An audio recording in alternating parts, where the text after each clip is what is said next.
साईडनी पाहिजे. लाईन दिसायला फ्रेश पाहिजे. मारली म्हणजे काय ती मार्किंगची बाजू. मार्किंगची बाजू कधी बी आपल्या बाजूला ठेवायची.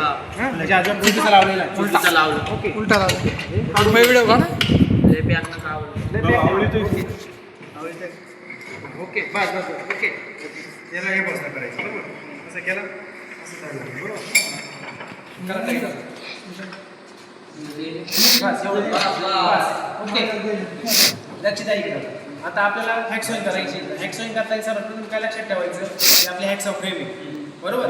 आपलं टूल्स आहे हँड टूल समजा हे हॅक्सॉ ब्लेड आहे. तर या हॅक्सॉ ब्लेडचे जे दाते हे दाते मी तुम्हाला नवीन ब्लेड पण आणलेलं आहे बरोबर. हे दाते पुढच्या बाजूला पाहिजे लावलेले म्हणजे फॉरवर्डला बॅकवर्डला नको. म्हणजे ज्यावेळेस आपण स्ट्रोक मारू कटिंग करताना त्यावेळेस हे काय करेल कटिंग करेल चालू मटेरियल. जर आपण उलटं लावलं तर काय करेल ते उलटं कट करत मटेरियल निघणार नाही ब्लेड तुटून जाईल बरोबर. कट करताना काय करायचं पाहिजे सारखं थोडं देवा. आता ही मार्किंग आहे बरोबर.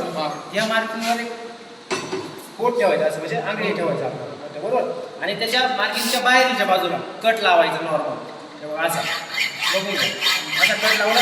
याला मी गायडन्ससाठी बोट ठेवलं बरोबर ना. गायडन्स होतं म्हणजे त्याच्या इकडे नको यायचं बरोबर. असा कट करायचा. कट करायची म्हणजे जरी मार्किंग झाली पहिल्यांदा काही गडबड करायची नाही. हा विंग नट आहे पुढं याला 2 बोटं लावायचे असे व्यवस्थित. हे असं इथं ठेवलं बरोबर. दाब द्यायचा नाही काही नाही आणि हॅक्सॉइंग हे अशी करायची.